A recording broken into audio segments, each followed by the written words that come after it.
নমস্কার, কেমন আছেন আপনারা সবাই? আশা করছি সকলে খুব ভালো আছেন, সুস্থ আছেন এবং আনন্দে আছেন। আমি কিন্তু গরমে মোটামুটি আছি। ওয়াচ অ্যান্ড এনজয় আরও একটি নতুন ভ্লগে আপনাদের সকলকে অনেক স্বাগত। এর আগের ভ্লগে আপনাদেরকে ডাক্তারখানায় যাওয়ার কারণটা জানিয়েছিলাম। এবার ইউএসজি করার কথা, তো বিল আর প্রেসক্রিপশনটা আপনারা দেখলেন। আর এক্ষুনি আপনারা আমার হাতে যে খাবারটা দেখলেন, সেই খাবারটা আমার ছেলে খায়, মাঝে মধ্যে বেঁচে যায়, তাই আমি খেয়ে নিয়েছিলাম। আর এই হচ্ছে রোজকার গল্প, খেতে বসলেই কারেন্ট যাবে। ভাত, এঁচড়ের তরকারি আর কাঁচা পেঁয়াজ নিয়ে বসে গেছিলাম। এবার চলে এলাম পরের দিন সকালের ভিডিওতে। দেখেছেন বাইরে কতটা রোদ? এখন বাইরে বেরোনো ভীষণ দুষ্কর হয়ে গেছে। আমি খালি ভাবি যে বাইরে যারা কাজ করে তারা কতটা কষ্ট করে কাজ করে। ছেলে তো আমার তখনও ঘুমোচ্ছিল, ভাইও উঠে পড়েছে। 8:15 মতো বাজে, ভাইয়ের অফিসও আছে। ভাই বাবা এখানে চা খেতে বসেছিল, আর ছেলের এখানে ওটস দিয়ে কলা দিয়ে একদম ব্রেকফাস্ট তৈরি, তো ওকে এখন খাওয়ানো হবে। আর রান্নাঘরে একটু উঁকি দিয়ে দেখি ভাইয়ের এখানে সেদ্ধ ভাত বসেছে, ও অফিসে খেয়ে যাবে আর কি। আর দুধ বসেছিল, দুধটা জাল হয়ে গেছে। এই যে এবার শুরু হবে আসল যুদ্ধ। প্রতিটা মায়ের একটাই জ্বালা, ছেলে বা মেয়েকে খাওয়াতে গেলে এই সমস্যা ফেস করতে হয়। তারা খেতে চায় না, জোর জবরদস্তি খাওয়াতে হয়, জামা কাপড় নোংরা হয়, নিজেকে এঁঠো করতে হয়, এইরকম নানা ধরনের সমস্যা। তাও ছেলে একটু ওটসটা মোটামুটি খায়, কলা দিয়ে চটকে দিলে একটু ঢং করে, বাট খেয়ে নেয়। কিন্তু দুপুরের যে খিচুড়িটা আছে না, ওটা একদমই ও খেতে চায় না, জানি না কেন। তো ভাইয়ের এখানে আলু সেদ্ধ আর কুমড়ো সেদ্ধ দিয়ে সেদ্ধ ভাত রাখা রয়েছে, ও অফিসে খেয়ে যাবে। ম্যাগি ডিমের পোচ ছিল, ও টিফিনে নিয়ে যাবে, আর আমিও খেয়ে নেবো। মা এখানে পুজো করে নিচ্ছিল, বৃহস্পতিবারের পুজো ছিল তো ঘট পেতে নিয়েছিল। আর আমি এখানে ছেলের কাছে এলাম, এসে দেখি ছেলে আমার একা একাই ড্রাগন নিয়ে খেলছিল। এই ড্রাগনটা নিয়ে খেলতেও এত ভালোবাসে, কি বলবো।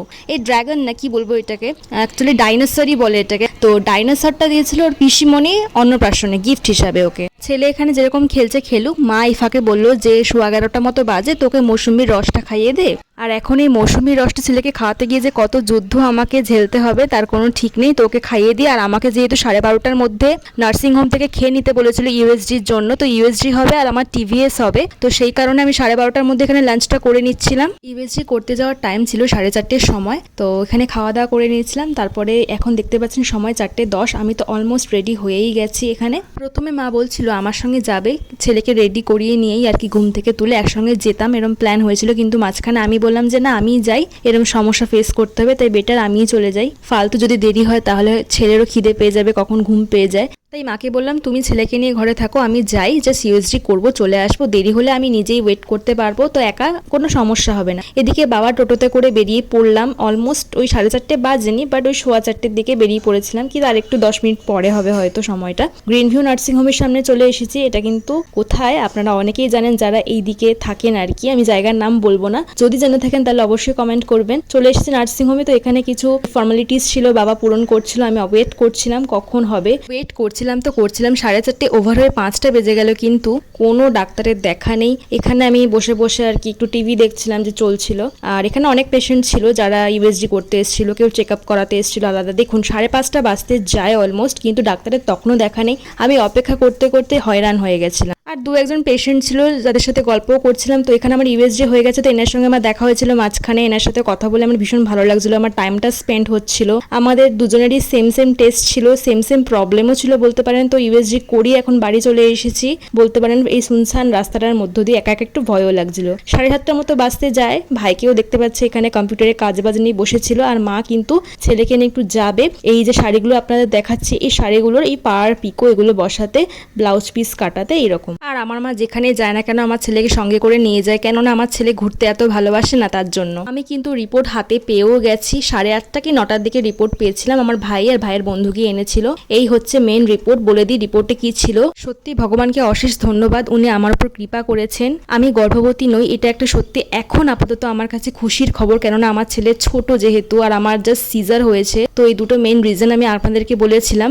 শুধু জাস্ট লেফট ওভারি মানে বাম ডিম্বাশয় একটা ছোট্ট 2.3 সেন্টিমিটারের একটা সিস্ট ধরা পড়েছে, যেটা খুবই ছোট আখরোটের সাইজে। তো এটা আমি যে আগে ডাক্তারকে দেখিয়েছিলাম, ফার্স্ট যে চেক আপটা করিয়েছিলাম, তো সেই ডাক্তারের কাছে আবার নিয়ে যাব। উনি রিপোর্ট দেখে কি বলে, আমাকে আরো ওষুধ দেয় কিনা, বা এই সিস্টের জন্য কোনো আলাদা ওষুধ দেয় কিনা, সেটাই আপনাদেরকে জানাবো। তো এই হচ্ছে আমার রিপোর্ট। আমি যেটা অ্যাটলিস্ট পড়ে বুঝলাম, আমি যেটা অ্যানালাইসিস করে বুঝলাম, গুগলে সার্চ করে এটা ওটা করে বুঝলাম, তাতে এটাই দাঁড়িয়েছিল। 10:45 মতো বেজে গেছে। মা ওদিকে আমায় খেতে দিয়েছিল, আর আমার ছেলে এদিকে ঘুমিয়ে পড়েছিল। আর সেই একই অবস্থা, লোডশেডিং। রাত্রেবেলা এই খাওয়ার টাইমে লোডশেডিং হলে এত বিরক্ত লাগে কি বলবো। ডিনারে ছিল কাঁচা আম দিয়ে টকের ডাল, ভেন্ডি ভাজা, রাঙা আলু ভাজা, আর আলু বরবটি পোস্ত।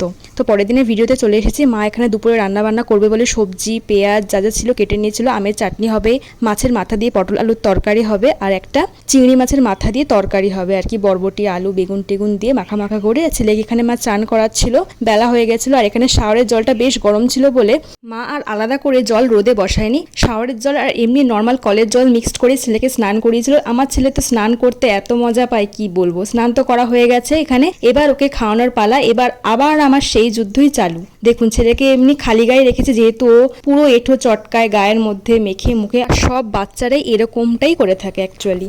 তো ছেলেকে খাইয়ে দিয়েছিলাম, যুদ্ধ তো কমপ্লিট হলো। এবার আমি যুদ্ধ করে হাঁপিয়ে গেছি, এবার খেতে চলে এসেছি। এই যে সে চিংড়ি মাছের মাথা দিয়ে আলু বরবটি বেগুন দিয়ে একটা মাখা মাখা তরকারি, মাছের তেল দিয়ে আলু ভাজা আর পটল আলু দিয়ে মাছের মাথার তরকারি, আর সাথে কিন্তু ছিল আমের চাটনি। চলুন তাহলে খাওয়া দাওয়াটা এখন কমপ্লিট করে নিই। আর এই ছেলেকে দেখাতে গিয়ে বাবারে মা এমন মুখ বানালো কি বলবো আর কি।